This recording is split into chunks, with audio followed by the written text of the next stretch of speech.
श्रीमान केसरी वेदांताचार्य वर्यो में सन्निधत्तां सदा ज्ञान वैराग्य भूषणं श्रीमत् वेंकटनाथार्यं वंदे वेदांत देशिकं लक्ष्मीनाथ समारंभां नाथयामन मध्यमाम् अस्मदाचार्य पर्यन्तां वंदे गुरु परंपरां यो नित्यमच्युतपदां भुजयुग्मरुक्म व्यामोहतस्तदितराणाय मेने अस्मद्गुरोर्भगवतोस्य दयैकसिन्धोः रामानुजस्य शरणौ शरणं प्रपद्ये श्रीवासरङ्गपरकालमुनित्रयाप्तलक्ष्मात्मरक्षणरितुगामान्तम् आचार्य भक्ति परिपूतमनर्घशीलं गोपालदेशिकमुनिं गुरुमाश्रयामः व्यासं वसिष्ठनप्तारं शक्तेः पौत्रमकल्मषं पराशरात्मजं वन्दे सुखतातं तपोनिधिं व्यासाय विष्णुरूपाय व्यासरूपाय विष्णवे नमो वै ब्रह्मनिधये वासिष्ठाय नमो नमः. Today we are going to enjoy the Sloka 83. It is our, I would say it's our bhagyam, it's our opportunity, it's our fortune to be associated with the Sri Vishnu Sahasranama as well as learn it and be given a chance to go through the meanings written by the wonderful acharyas in such an enjoyable manner. They have analyzed each of the divine names of Vishnu and they have kind of elaborated based on their philosophy, interpretation, anubhavam, devotion, and rose by any name would smell the same. So commentary on Vishnu Sahasranamam by any acharya is wonderful, is enjoyable. So we are enjoying the divine anubhavams of acharyas. Samvarto nivrittatma durjayo duratikramaha durlabho durgamo durgo duravaso durariha. So here we are enjoying such a nice arthanubhavams of Vishnu Sahasranamam. Samavarto nivrittatma durjayo duratikramaha durlabho durgamo durgo duravaso durariha. So samavartaha means one who takes avatarams, incarnation again and again for the sake of, for the benefit of his bhaktas. We will go through the one-liner meanings and then enjoy the individual namas. Nivrittatma, one whose mind is turned away from worldly attachments. That is Nivrittatma. Durjayaha, one who is invincible, one who cannot be conquered. Duratikramaha, one who cannot be bypassed by those who seek relief from samsara, relief from the samsaric afflictions. So Duratikramaha, Durgaha, he whose realization is constrained by our own limitations. We cannot realize him because of our own limitations.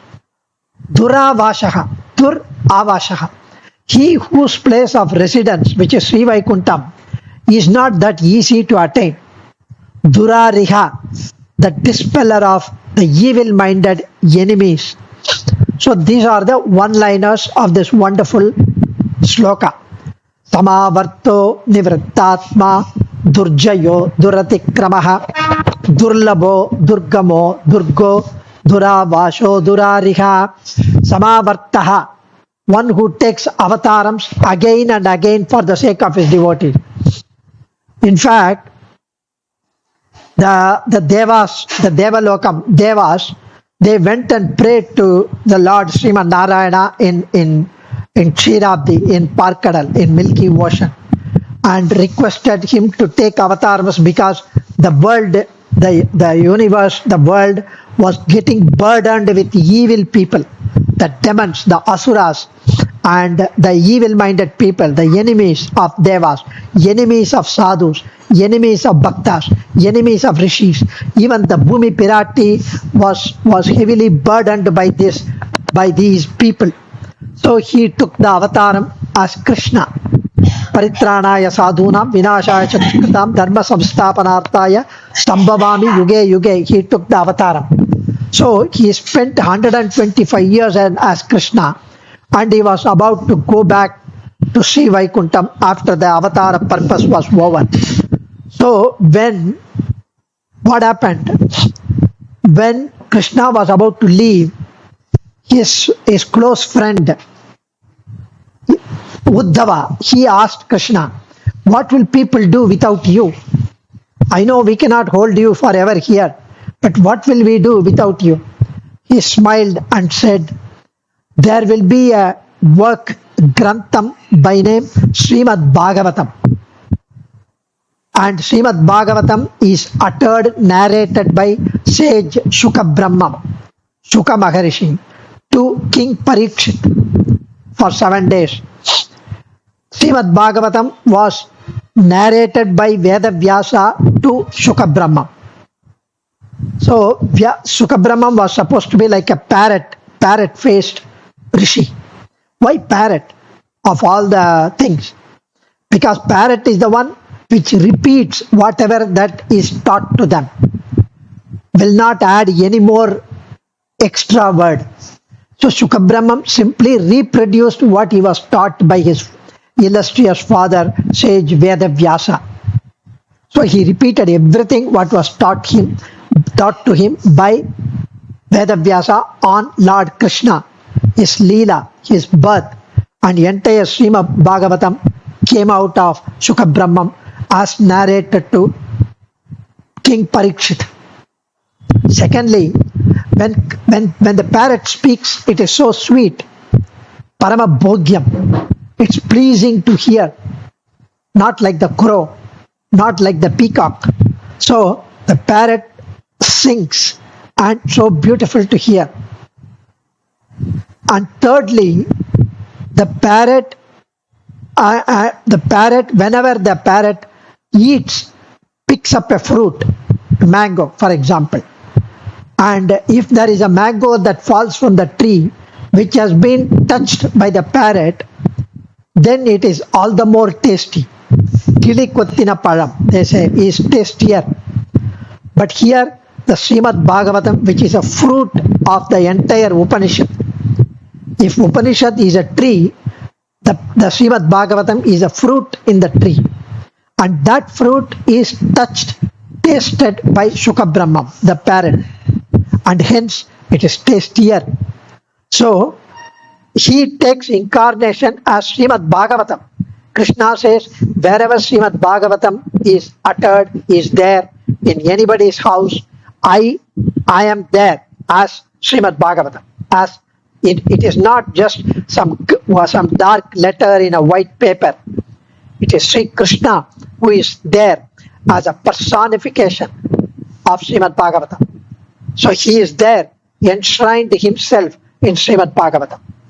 So he who takes incarnation again and again for the benefit of his devotees, he who performs his function of creation again and again in cycles, he whose true thoughts are always revolving around what he can do always to help his devotee. Adiyarku yen seivan endre iruthi. What would I do for my Adiyar? What would I do for my Bhaktas? He always thinks only on that line. See, Parasara Bhattar interpretation is Bhagavan has this nama because he takes his avataram again and again, repeatedly as needed for the benefit of his devotee. Even though he is birthless.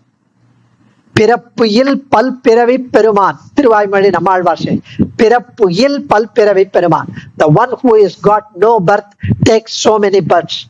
Ajayamano bahuda vijayate, says Vedas. Sri Shankaracharya gives the interpretation that Bhagavan has this nama Samavartaha because he skillfully turns the wheel of the worldly life. Samsara chakrasya samyak avartaka iti Samavartaha. So Samavarta is such a beautiful name. Nivartatma. Nivartatma is he whose nature is different from and superior to everything else. His nature is different from and superior to everything else. He whose mind is turned away from worldly attachments. He who is the Atma of those who practice the Nivritti, dharma, bestower of benefits according to karma. He whose nature that he is free from the bonds of samsara, even when he takes the avataram amongst us, even when he takes the avataram as Krishna, Rama, he is free from the bonds of samsara. He is not bound by karma like us. Even though he takes the human form, he is not bounded by karma. In fact, when Krishna, after finishing 25 years, when he was about to go back to Sri Vaikuntham, there should be an excuse for him to go. He went like a lightning from the earth to Sri Vaikuntham, like a lightning. So Vishnu Puranam says that he had his left thumb, or the right thumb. The right thumb was kept on his left thigh. He was seated below the tree, and the thumb was hit by the hunter, and then he simply disappeared from there. That was an excuse for him to disappear, to ascend to Sri Vaikuntham, to complete the avatara purpose mission. So when Deva sent the Vayu Bhagavan, the Vayu, to Krishna to ask how long he would finish his Krishna avatara, when he is going to come back to Sri Vaikuntham, because the avatara purpose is over. So Vayu came, prostrated at Krishna, and inquired politely, respectfully, and said, now that you have killed so many asuras, reduce the burden, and the Kauravas are destroyed. Now the Dwaraka is also established. Now that is going to be immersed in the ocean. Krishna said, I would do that as well. Now I will go back to Sri Vaikuntham. Now, how will he go? Vishnu Puranam, in the 5th chapter, I think it is 37th segment, there is a sloka which refers to Durvasa Maharishi. In the earlier times of Krishna Avataram, he appeared, Durvasa Maharishi, in Krishna's palace. Rukmini and Krishna were there in the palace. This is also narrated in Sri Mahabharata. And when Durvasa came, Krishna, because he is a Grahastha, householder, he welcomed the Maharishi. He asked him to be seated. He offered the waters. He cleaned his feet. And he said, what can I serve you? He said, I would like to have prasadam, because he was hungry. So he completed his Nitya Karma Anushtanam, and he came to partake his food. In the meanwhile, Rukmini Pirati made some dishes, some food, offered to the Lord and offered to Maharishi, Durvasa Maharishi. He enjoyed. He said, now that you have served me, I am pleased. I would like to stay here for a few days. Because Durvasa Maharishi wanted to test Krishna. So he said, Krishna, he said, it is my bhagyam, our pleasure. It is our bhagyam that you are staying with us. He stayed. In the middle of the night, he would get up, Durvasa Maharishi. He would ask Krishna, I am feeling hungry, make food. So he used to wake up Rukmini Pirati. Rukmini Pirati used to go cook and offer. So erratically he would ask. He would make him offer. He would say, I want to eat one after the other, some 7-8 times in a day. He would keep asking like that. And Krishna and Rukmini Pirati served him. And finally, once he had good kheer, payasam, he had nice payasam, which he asked for. After the payasam, there was something left in the leaf. The remnants of the payasam after he had consumed. Something left.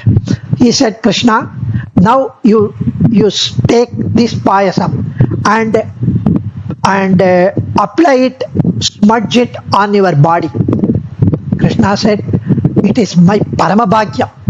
Tondaralipudi Alvar says, Pwanagam Shaida Shedam Taruvarel Punidamandre. If the Bhagavata takes food and then they give us the remaining food, whatever that is left over, it is our paramabhagyam, it is our fortune that they give us. It can be the vessel where we offered the Bhagavatas, and the remaining in the whatever that is in the vessel, it is remnant. not on the plate, not the HL one, but here even the HL, the one that was remaining in his plate, was applied on Krishna's remaining. So Krishna applied everywhere on his body the remnant of the payasam, except the feet. So Durvasa asked, why did you not apply on your feet? Krishna smiled and said, Adiyan, you are such a great Mahaniya, Maharishi. You are such a great Bhagavata, devotee. And to that, I don't want to give disrespect to you by applying the prasadam on my feet. That is a disservice. That is a disrespect. So that's why I did not apply on my feet. So he respectfully, politely responded. Durvasa was very happy. You have tactfully answered. But Durvasa said, Krishna, you will, because you have applied this kheer on your body, no harm will come to you. You are a Sarveshwara. You are the Lord. Anyway, you are not going to be affected by anything. But being given the power from me, there will be no ill come to you. But there could be some danger on your feet. Krishna smiled. I was waiting for this because I had to complete my avataram soon. And at the end of my avataram, there should be some excuse with which I will go ascend to Sri Vaikunta. This is the excuse. And when Krishna was sitting under the tree after 125 years, he was sitting on a nice posture with his right foot on his left thigh, relaxed mode. And from a distance, there was a hunter who saw this. He saw the lotus feet, and in that lotus feet, the thumb, right thumb, he thought it is a black or the red lotus deer eye, the eye of a deer. So he hit the eye of a deer with his sharp arrow, and it hit Krishna's thumb. Of course, he was so shocked that he hit the Paramapurushan Krishna. Then rest is history. He disappeared like a lightning to Sri Vaikuntham. So why am I saying this? Because his nature is of transcendental form. His mind is turned away from worldly attachment. He is the Atma he is the Atma of those who practice the Nivritti Dharma. He is the bestower of benefits according to the karma.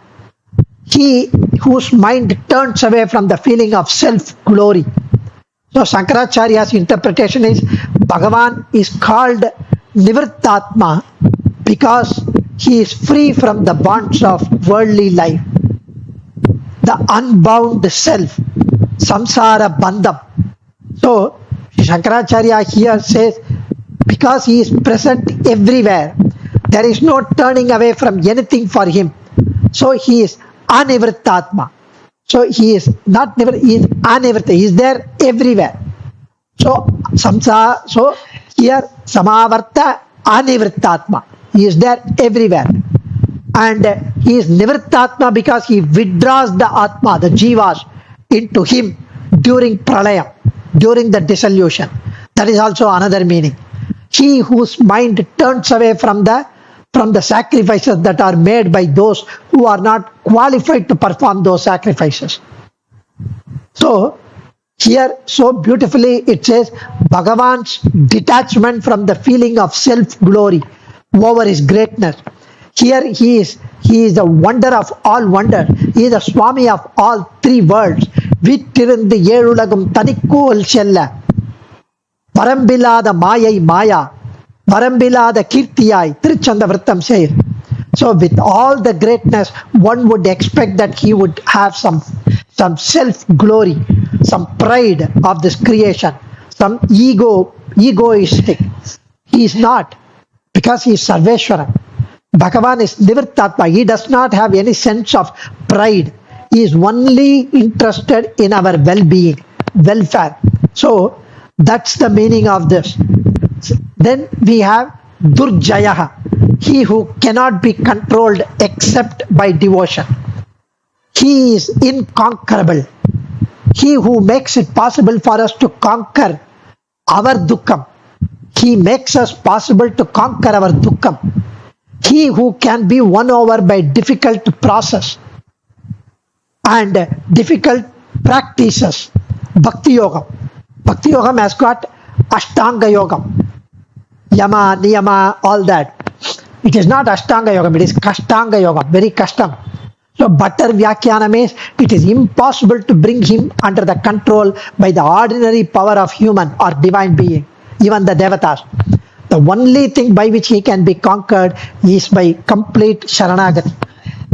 When Vibhishana was in the sky, along with the 4 Rakshasas, his friends, to perform Sharanagati, the Acharyas say that he had a very, very strong weapon in his hand, because of which Rama lost to Vibhishana. And what was the strong weapon? Not the Gada. He had folded hands. He performed Sharanagati, total surrender, unflinching, unconditional surrender, through total devotion, of which Sharanagati is there. Anyone who follows the Shastric rules and who performs action consistent with the dictates of Perumal will always be successful. Bhagavan resides in these people and in his form, that is Durjayaha. And Bhattar interpretation is he is in the Mahabharata war. Bhattar says he brought control in the Mahabharata war.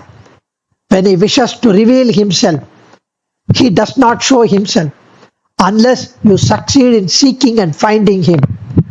So the Gunanubhavam of his Dushta Nigrahatvam, it is impossible for anyone to obstruct him. When he has decided to finish off the enemies, nobody can conquer him. He will do it.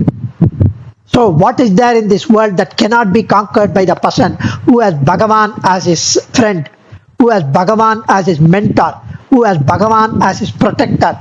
Vedanta Desika says in Kamasika Tvai rakshati rakshakai kimanyaihi, Tvai cha rakshati rakshakaihi kimanyaihi. When you have decided to protect, there is nobody else needed for me to protect me. And if you have decided not to protect me, nobody else can protect me. Mahabharatam Udyoga Parvam says, Yasya mantri cha gopta cha sugruchaiva janardanaha haihi trailokya nataha sankim nutasya na nirjitam. What is there in this world that cannot be conquered by the person who has Bhagavan as the mentor, protector and friend? So Bhagavan, even Sankaracharya mentions that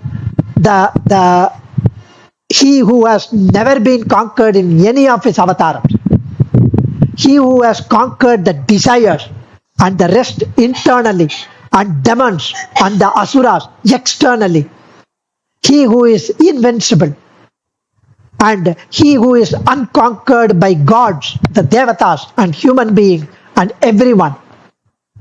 For this specific name, here he has the name Durjayaha because he makes it possible for us to conquer our dukkam. Dukkasya jayo yasmat iti Durjayaha, Sankaracharya said. Because of our devotion to Krishna, we are able to conquer our dukkam. What is our dukkam? The samsaric affliction, the samsara sagara.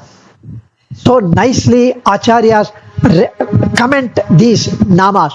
Dur atikramaha, he who cannot be bypassed by those who seek relief from samsara. We cannot bypass Krishna and we can get rid of our samsara. He who cannot be transgressed because of fear of the consequences of disobeying him. He for whom all sorrow is bypassed. So there are so many interpretations of this meaning. Sri Parasara Bhattar gives the interpretation that it is impossible to have any recourse, any way except him. If we want to cross the ocean of samsara, it is only he who can enable us to cross the ocean of samsara. That's the success with which one can reach the end of sorrows without resorting to God is the same as the one who would have in rolling the whole firmament and putting into a small leather bag. If you want to roll the entire clay and want to put in a small handbag, not possible.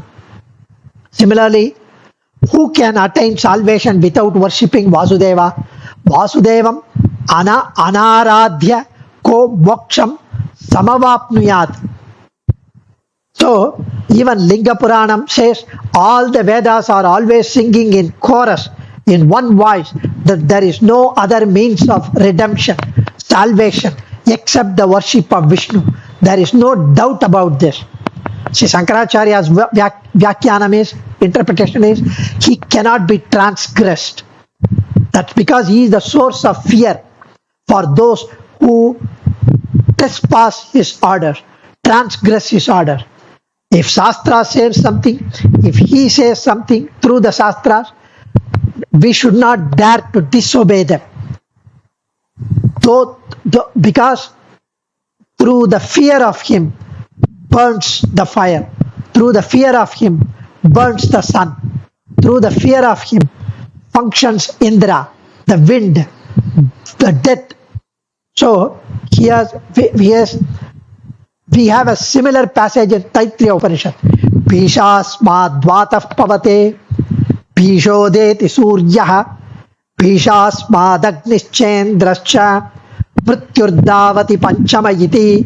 Out of fear the wind blows. Out of fear of him the sun rises. Out of fear of Lord Vishnu the fire burns. Out of fear the Indra functions. Out of fear the Yama functions. So it's so beautiful that they have interpreted in such great elaborate Vyakyanam. Durlabaha, Durgamaha, Durgaha, Duravashaha. Durlabaha means he who is not easily attained except through intense bhakti. What is intense bhakti? One Acharya mentioned that if you are pushed inside the water, if somebody pushes your head inside the water, the pressure with which you would try to come out, you would die, you would gasp, you would rush to come out of the water in order to breathe. That intense desire, the thirst for Krishna should be in you. That is intense devotion.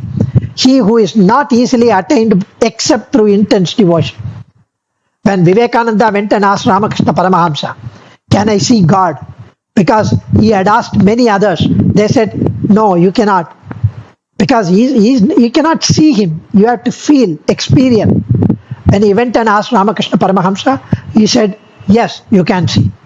How can I see him? In as much I see you, you can see him.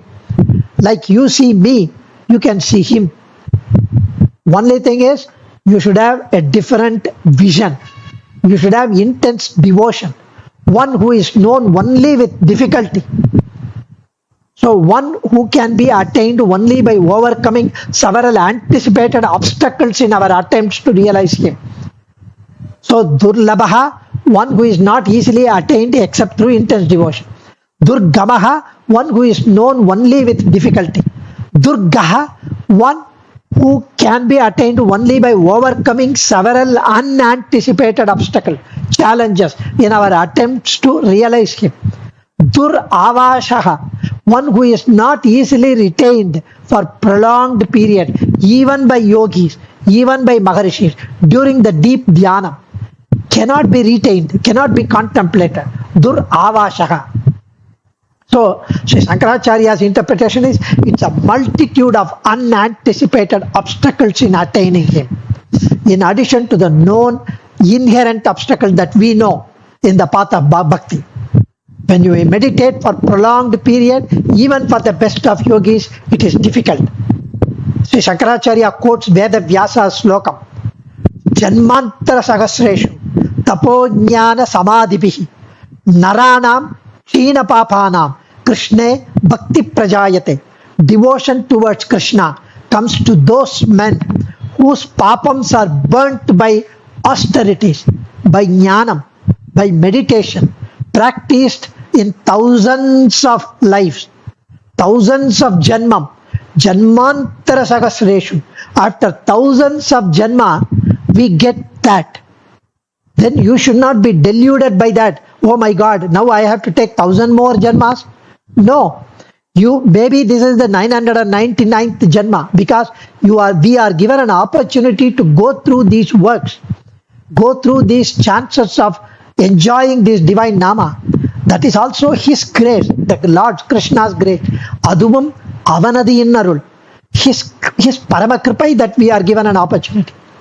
The Supreme Person can be attained only by undivided devotion and by no other means. So, such a beautiful manner, these namas are enjoyed. Durariha, the last one, the dispeller of evil-minded enemies, the dispeller of evil thoughts from us in our mind. The enemies are not outside, it is in our mind. And that is why Dur-a-ari-ha. So, here, yes, Dur-a. Dur means bad. A means complete. And Ari means foe, enemies. Ha, destroy. So, destroying of all our enemies. Parasara Bhattar Anubhava means Bhagavan uses different means to get rid of the evil-minded asuras. One of them is to make them weak by turning them away from the Vedas. There are very many agnostics, atheists living among us who don't want to believe. They say, what nonsense. What are you saying? God, some stone-like form.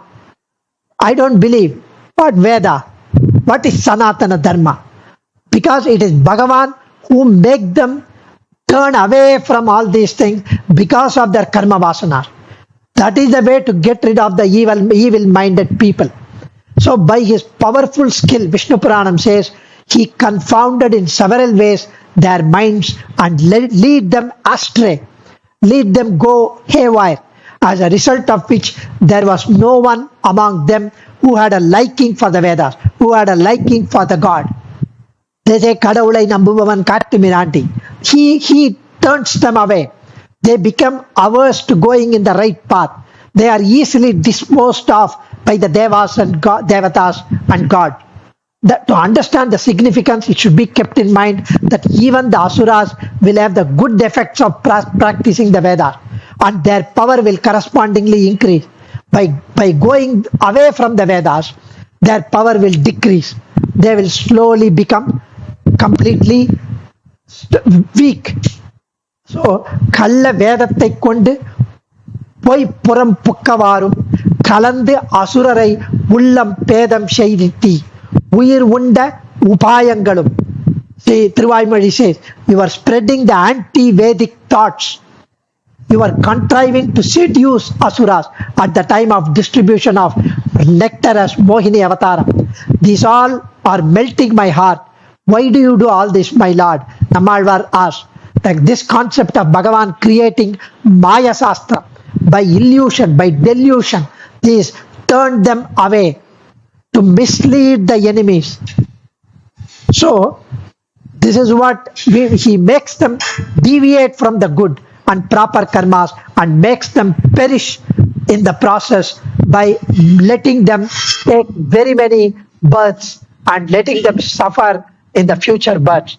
Adiyan, Dhanyosmi, Kavitarkika Simhaya Kalyana Gunashaline, Srimate Venkateshaya Vedanta Gurave Namaha.